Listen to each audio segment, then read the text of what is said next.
When life throws you a curveball, how are you going to handle adversity? Welcome to the Fearless Mindset Podcast, where you're about to go on a journey as I interview security, business, and entertainment leaders on what it takes to stay fearless. I'm your host, Mark Ludlow, and enjoy today's episode. Now, Rick, if I'm a soccer mom or a housewife listening to this podcast, they're probably thinking in their brain, what is an NGO? Yeah, sure. So these non-government organizations, I'll tell you, and look, Mark, we're getting old now, right? So I can say that, but I've really enjoyed. I did my 4 miles yesterday. Did you do 4 miles yesterday? I did not. Come on, Marine. You only did 4? 4. I'm going to do 3 after the podcast. I'm going to walk. The NGO community, is very important. And as you started this podcast off, I've lived overseas now over 14 years with my family, and I'll tell you, I've met some great organizations.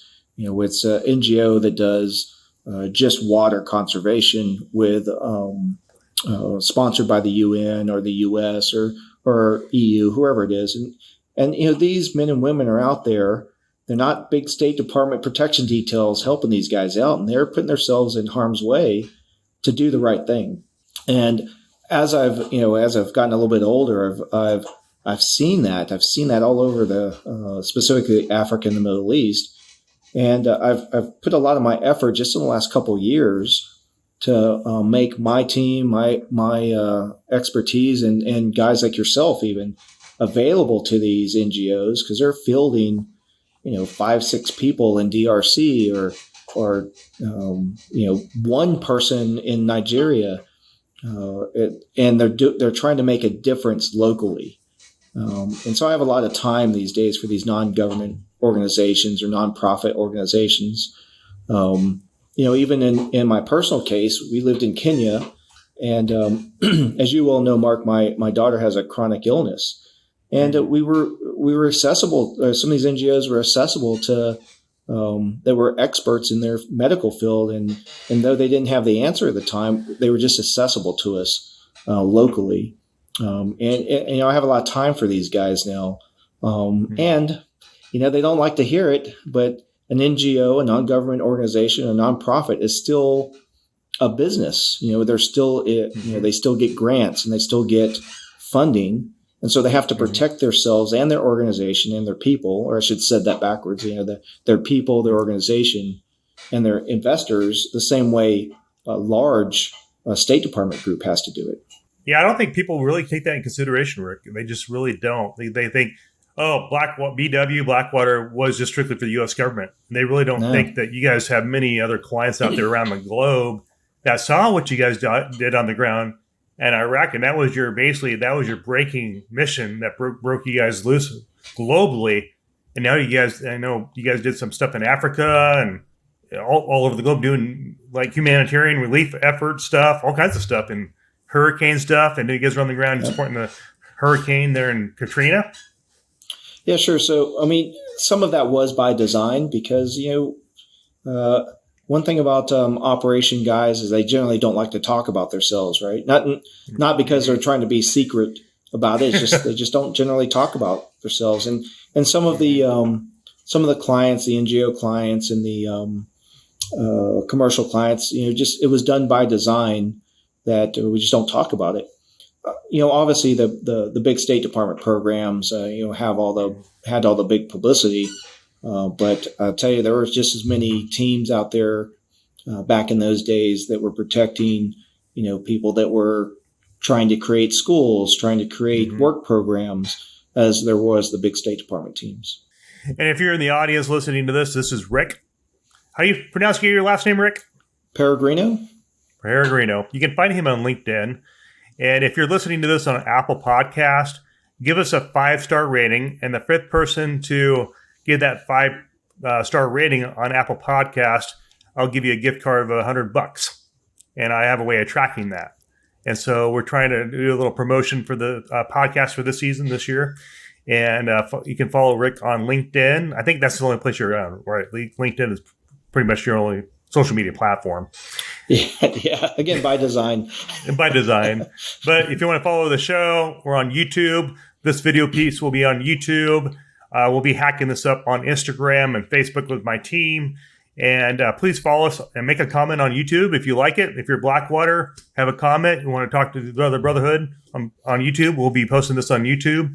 But please make a comment on Apple Podcast for the show and just help the platform so we can share the true story about what Blackwater was all about as Rick explains it. And Rick, now that we're in this real crazy world right now, we got a new Speaker of the House. The left and the right can't stand each other. It's polarized. And we have this thing called the open border. I just had your counterpart from Blackwater, the other Rick, was just on the show. And he was telling me about his concern about, we got terrorists crossing that south border of the U.S. and Mexico right now. We don't know who's coming across. And my biggest concern is I'm afraid of another 9/11. I'm afraid of something, maybe a water resource, a lake reservoir getting polluted with poison by one of these terrorists and killing a city. That's what I'm afraid of. But what are your thoughts? Because you're way at that 40,000 foot elevation now, looking down. And so you probably have a good pulse of what threats and what risks are the U.S. facing right now as we speak. Well, so I will tell you that in the last, I want to say 7-10 years, I've been really focused on the strategy of critical infrastructure protection. I lived in the Middle East and between the Middle East and Africa, and helped groups build refineries, protect their water infrastructure, protect their nuclear infrastructure, and there's one common theme there, and that common theme is you got to have a goal, you got to have a mission. Mm-hmm. I will tell you, I live in Texas. I'm in Austin, Texas right now, and seeing some of the old brothers here as well. And there's a real concern there that, and I'm going to probably take it from a different perspective. Sure, that's fine. That our border police and our local law enforcement on the border, we're really putting these men and women at risk. I mean, we're telling them to do a job, and they're out there trying to do the best job they can with limited resources, and we're not supporting them from like you said, a 40,000, 100,000 foot level, because no one really knows what the mission is anymore. I mean, is it easier? And this is a good thought for your audience, right? Is it easier for someone to legally apply for their green card and become a citizen, or fly into a foreign country and walk across the border? Right. When you make it that easy, something's going to happen. And look, there are very smart. When people talk about international terrorism, there are very smart people on that side. And if you think they're not, then you're wrong. And they're going to expose our weaknesses when they're so blatant. And after, so I was and I think you knew, so I was a law enforcement officer up in the DC area during 9/11. And afterward, I was lucky enough to be selected to work on the Joint Terrorism Task Force training element for local police officers, because we knew at the time we didn't really have that connection to local law enforcement and the entire federal terrorism network. So if you think about what's happening on our borders right now, we're putting these men and women at risk by not supporting them on what the actual mission is. Okay, you're letting people across, but what do you do with them after that? So we talked about the whole logistics side of that. And you're putting people at risk that are crossing the border. But how do you and how are they able to keep up with just the sheer number of people that have to be screened on a day-to-day basis? So that porous border is, I tell you, there are nightmares about who and what is coming across there. And obviously we're not talking about the good people that are trying to escape bad governments. We're talking about bad people trying to do bad things. And they're getting across every day. And they're getting across every day. So then we're I don't think we've on, even seen the worst of it yet. I think it's just the beginning. I think we got another year or so before we start seeing the repercussions of that open border. That's just my theory. Your thoughts on that? Yeah, so I'm not sure what Ric Prado said, but I'm sure it's gonna be reflective of the same thing. That look, these missions they're planning, these are long-term missions. Mm-hmm. You know, these guys and gals or the bad guys, if you will, are crossing the border today, and you won't see a result of that for years from now. They're patient. They're playing the long game. Look, and this is the thing: is that we as Americans we don't look in links like that. We That's look true. at That's so true in our culture. What's going to happen tomorrow, where these guys are planning missions years from now. And that's and I'm sure Ric Prado spoke about that. We have to have that mentality. We have to understand that mentality, and we have to operate in that mentality of what's going to happen years from now because of this. And I think that's part of the issue is that people are just thinking, stop what's going on now. Well, you already have to react to what has entered the country for future operations. Do you have an accurate number? Have you heard of an accurate number that may be coming across? I know what the news is reporting, but what is that number coming across each month? Do you have a guess on that? Well, I don't have an accurate number. I can tell you just, again, from being here in Texas and watching my law enforcement brothers down there closer to the border. I mean, we're talking about thousands of people that are crossing, the poorest parts daily. We spoke about that cold front that came through before right after I got here. So let's just look at it from a different way. You have a porous border where you're thousands of people are coming through, and now they're stuck in the middle of a storm. Who's responsible for that? I mean, we as Americans are trying to do the right thing, but it's just not good in the end. I mean, there's no other way to explain it. Right. Wow. Yeah. My biggest thought and fear for our country, being a Marine like you are, is what is the repercussions of not doing anything about that border now? How is our country going to pay for that 2 years down the road from now? Yeah. Is that going to be another Twin Tower blow up? Is it going to be water poisoning of a city? Is it going to be electric grid being shut down? It can be many, many things. Sure. So remember we spoke about I've spent my last couple of years in the critical national infrastructure realm, and it obviously 9/11 a tragic event and major event. I believe, and this is my opinion, is that you're going to see things occur that are more subtle that will become bigger events. What I mean by that is one of the things you've already said. Look, our North Carolina. Washington State, I believe, where someone's hit the grid. I saw that. Not the grid, but they've hit electrical power hub station, substation hubs. Here in Texas, we're a little bit different because we're kind of off the, we're kind of self-sufficient. We're off the grid, but I think that's where you're going to find that, and they're great men and women doing these scenarios that they're gaming what could happen, and I think that goes to your point is that we need teams, local law enforcement, federal law enforcement, and private security to game scenarios and start looking at things now at what could possibly happen before it does. Look, I'll tell you, one of the things that's not well known is in the Middle East, one of the biggest infrastructure items that's protected, obviously oil and gas is protected, but one of the main infrastructure that's protected is water. So imagine if someone hit the fresh water or desalable stations in the Middle East. I mean, you're going to lose fresh water for everything. So even oil and gas works on water. And you can't be pumping salt water into an oil and gas or a nuclear facility. Mm-hmm. And so these are the out-of-the-box thinking that we need to do in the U.S.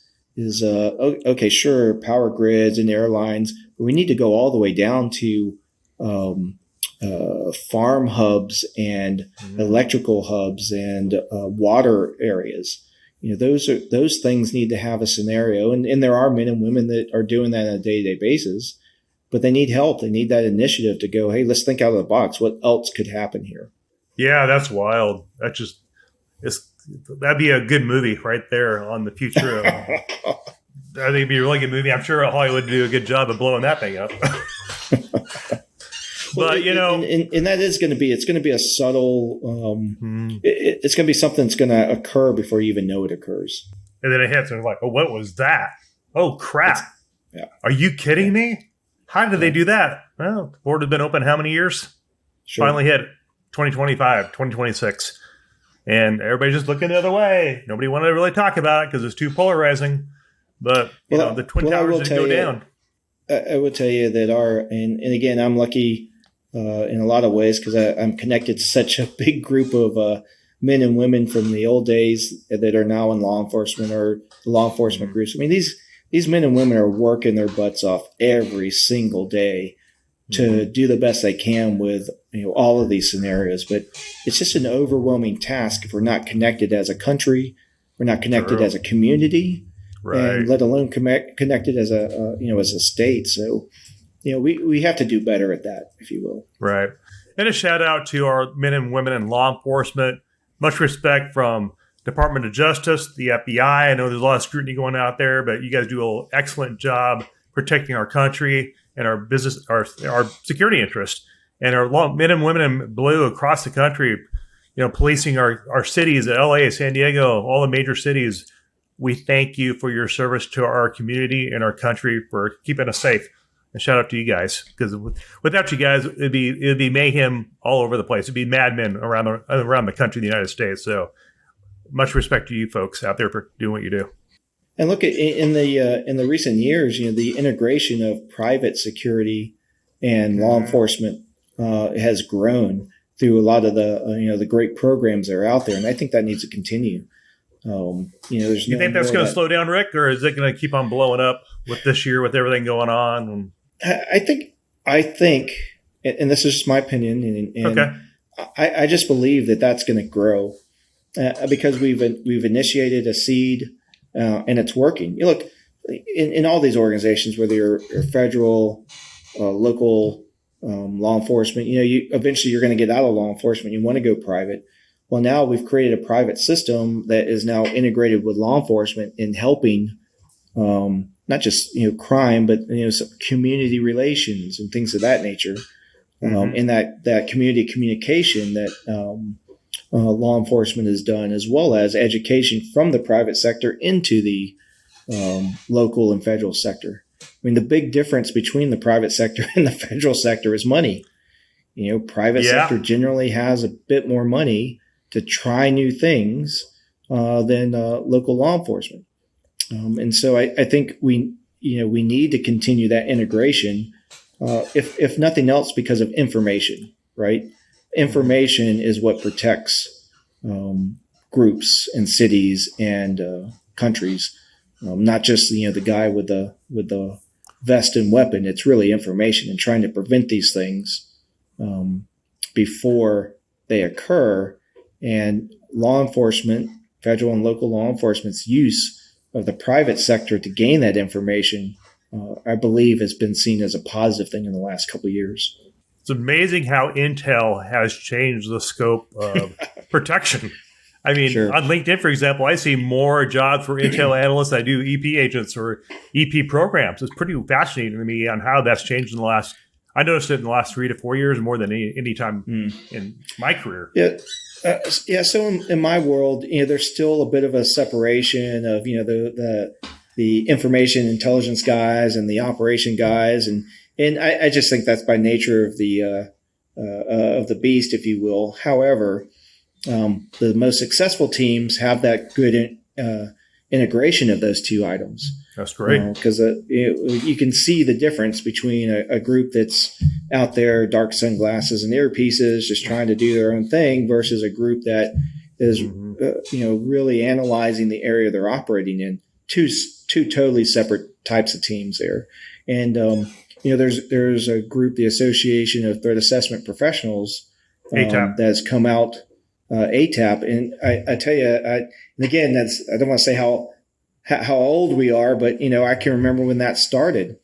And there's a lot of resistance in the beginning, but now, I mean, it's really a very good organization for any protection professional, any law enforcement professional, and corporate security professional to become part of, because it looks at a different type of information in discussing the protection of groups, people, and other things. So the audience listening, if you don't know it, Ric happens to be the chief security officer of an organization overseas, and he has an amazing journey career track of law enforcement, military, as you guys already heard. Now he's actually chief security officer, which is a C-suite level position in a corporation entity, and he's been there for a while. And did you ever think you'd be in that kind of a title, in that position in your career? Is that your kind of your goal, or did that just happen by accident? So it actually happened by accident. I tell you, and we spoke about this in the beginning. You know, I'm really big into mentorship because that's how I grew.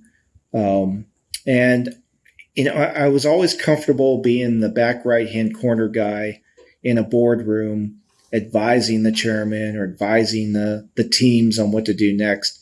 Not until I was asked by, in this case, it was Frontier Services Group, to become their chief security officer of a public company, did I realize how kind of off the grid I was. When you become a chief security officer of a public company, it becomes a whole different monster. And your mission changes too. You know, you're focused on governance and you're focused on compliance and things of that nature. Not that you weren't before, but right. Your sole purpose is to ensure continuity across the board of all of your organization, all the way down to through the region, down into the local programs. It becomes more business oriented versus operations oriented. Mm. You know, my goal now as I transition, I'll be, as you well know, I'll be moving back and forth between the Middle East and the U.S. more, mainly because I've discovered that, you know, family is the most important thing you have, and you can be successful, but you know, if you're not with your family every now and then. You know, Ric, I see so many people sacrificing family just to have success in the EP industry, and I think there's a lot of younger generation guys that are struggling with it. I know a lot of guys have been getting divorced lately, and I have contacts on Facebook and stuff. What is your advice to those guys that are really struggling to find their identity in the executive protection industry and stateside? Do you have any advice on how to thrive and survive? Yeah, sure. So stateside executive protection is a bit of a different monster, and those were relationships. You spend a lot of time away, and you've got to communicate. Unfortunately, the executive protection industry is an industry that, you know, doesn't lend itself to talking very much because of the nature of the beast. You know, again, of the people you're with, and you know, the secrecy, if you will, of the information. But you got to learn in a relationship that you've got to discuss that, and you got to have a partner, whatever your partner is. And wherever they are, you discuss, look, I may be away for lengths of time. However, you've got to have a goal too. You got to have a goal that, you know, are you going to continuously be that, what I call the guy in the right rear of the follow vehicle for the rest of your life? Or are you going to try to become the advance agent? Are you going to try to become the lead driver? You really got to, from an executive protection standpoint, you've got to have a goal of where you want to grow in the industry itself. Look, I'll tell you a quick story. So when I joined Vance International, here I am, a young Marine, and everybody around me is retired Secret Service at very high levels. And so when I became a detail leader, you know, I would get a bunch of retired Secret Service guys out, and they're like, Ric, I don't want to be on the protectee. I just want to stand in the hallway. I was like, what in the world? What's wrong with these guys? You know, you could be out there with your earpiece on, and it wasn't until years later what I learned. These guys are smart because, you know, you stand in the hallway, you got an 8 to 10 hour shift, and then you go do what you want for the next, 12 hours. If you're on a protectee, you have no idea what your schedule is going to be. And their ego was at the point where they didn't have to be on protectee anymore. They were happy working in the command post. They were happy working in the hallway because they had been there before. And I think back to your question, I always took that to heart as I kind of learned and grew, that you have to have a goal. It's okay to stand in the hallway. It's okay to be on protectee, but make sure you have a goal so you don't wake up 5 years from now and go, you know what, I haven't I've been standing in the hallway or working the protectee for 5 years. I haven't done anything else. So you have to continuously be educating yourself in the industry, not just the tactics and techniques, but also what does the business side look like? What does the operations and logistics side look like? Tactics and techniques, you can train that all day long, but you're more apt to use your communication skills before you use any of those other things. And so that would be my advice to someone in the industry is you have to start where you have to start in this industry, but you got to keep improving yourself through the organization, through what the industry looks for. And after a while, 3, 4, 5 years, or even sooner, the industry is going to be looking for you as an individual to become a detail leader, to become a command post agent, to become a program manager, not just be the guy that walks around the protectee. Does that kind of answer your question? Was that what you were looking for? Totally. Because I know a lot of people are struggling to find balance in this industry that takes so much. Like back in the day when I was in the field as an agent, what Robert Dodge referred to on the conference call this morning with me, he goes, "Yeah, I remember Mark when he was a little EP bodyguard down there in Southern California. That was in my 30s. I was running around, and you work a Saudi detail, royal family detail, you're locked in. Once they saw you, they eyeballed you. Okay, you look the part. And they put you through their culture. I call it culture boot camp for 2 months or 2 weeks. They treat you like crap to see if you can hang. And then after that, they're nice. It's just how it is. And that would last for 3 months straight without a day off. Because they wanted the same basis. Well, look, I'll tell you some good examples of what you're speaking about and what I've discussed is look who's in charge of Garda World right now. Look who's in charge of Crisis 24 and at-risk protection, ATAP. These are guys that started in the hallway and said, you know what, I'm going to learn a little bit of something else. And let's go before the hallway. These are guys that were in the military and transitioned or in law enforcement and transitioned and said, you know what, there's a better way to do this. Why don't we try X? And they learned program management and they learned contracts and they learned other things that are related to the executive protection field. And, look at the vice president of Bank of America, if you look at the old Vance International guys, a lot of them are vice presidents and presidents of companies now, security companies. And it wasn't because of necessarily specifically Vance International. It's because they had a career path in the industry to learn other things and broaden their skill set versus staying specifically in the, walk around with a protectee mentality. And look, don't get me wrong. There's nothing wrong with that. But, you asked me what my advice would be to grow. And, if you're struggling with that in the executive protection world, look at the simple things. What does it take to put 3, 4, 5 vehicles together in a city that you're not in, let alone a country you're not in? That's a logistical skill. What about managing and paying those guys? That's an administrative skill. So, to expand your skill inside the executive protection community makes you more valuable to the executive protection community. And that's, we're talking domestic or general, protective operations.